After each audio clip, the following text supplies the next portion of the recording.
Hoy se conoció el dato de inflación de abril que anualizado cerró a 10,9% y volvió a pasar la barrera en 2 dígitos.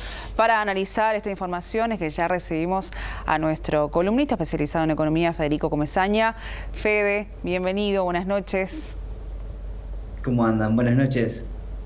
¿Era esperado este dato, este número en el marco de esta emergencia sanitaria y el impacto económico que se genera por la misma? Sí, los analistas ya esperaban que la inflación ya fuera marzo, abril o mayo, trepara por encima del 10%. Esta es la inflación más alta desde el año 2016, cuando veíamos niveles similares a los actuales. Si lo queremos poner en perspectiva, veamos la primera placa que preparamos para hoy, que nos muestra la evolución de la inflación. Esto es los datos cerrados en abril con una inflación de 10,9%, 10,86% cerró en los últimos 12 meses. Esto es comparar el nivel de precios de abril con el de igual mes del año anterior. Es una suba que viene acelerando su ritmo de aumento. Estamos hablando de 9,2 teníamos de inflación el mes anterior, cuando empezábamos a ver los primeros impactos de la suba del tipo de cambio. Es uno de los factores que hay detrás de este aumento de los precios al consumo. Vemos en la segunda placa la evolución del dólar en los últimos tiempos. Teníamos en abril del año pasado un dólar a 34,1 en el promedio de las operaciones mensuales. Hoy en abril el promedio fue de 43,4, es una suba de un 27%, una suba muy significativa que impacta principalmente en aquellos bienes y servicios que se comercializan con el exterior, los que se llaman los bienes y servicios transables. Eso viene subiendo a un ritmo importante. Buena parte de esto ya se procesó en marzo, ahora en abril, si bien en abril bajó el dólar un poco en el promedio de las operaciones, bueno, hay una parte de esa canasta de bienes y servicios que demoraron en ajustar los precios o los vieron compensados de alguna manera.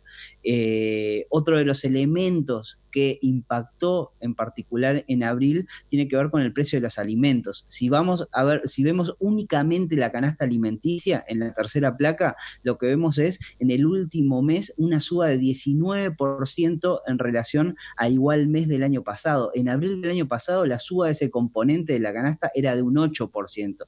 Esta es una mala noticia en particular porque la canasta alimenticia es la que más impacta en la capacidad de consumo de los hogares de menores ingresos, que son también los más afectados por las medidas tomadas a partir de la emergencia sanitaria. Esto es, el confinamiento afecta principalmente a los hogares de menores ingresos y por la vía de los alimentos, del precio de los alimentos, es que se reduce además su capacidad de compra dado un mismo nivel de ingresos, con lo cual esto, digamos, refuerza el efecto negativo sobre los principales afectados por la pandemia. Otro elemento que influyó en el último mes tiene que ver con la suba de las tarifas públicas. Cuando aislamos ese componente, el componente de servicios públicos, vemos en la última placa una suba de un 7%, cuando al mes pasado teníamos una suba de un 1% anual. Esto es, las tarifas no estaban actuando como elemento inflacionario y ahora en abril sí pasan a actuar. Sin embargo, fíjense lo que era abril del año pasado, cuando las tarifas ya subían a un 7%. Esto es, la suba de tarifas lo que hace es desactivar un componente de la canasta de consumo que estaba moderando la inflación. Ahora las tarifas dejan de ser un componente que modera y pasan a acompañar la inflación y operar como operaban hasta el año pasado, o por lo menos hasta octubre del año pasado, cuando subían a una tasa de un 5%. Con lo cual, bueno, buena parte de este efecto, tipo de cambio y alimentos, que buena medida de eso tiene que ver con carnes, con frutas, que se ven afectados por la suba del dólar, por un lado, en el caso de la carne, y por otro, en el caso de las frutas y verduras, por efecto sequía. Bueno, todos esos componentes parecen ya estar incorporados en la canasta de consumo y, salvo que hayan novedades desde el exterior, en particular vinculadas con un tipo de cambio, no se espera que la inflación se dispare mucho más allá de los registros actuales.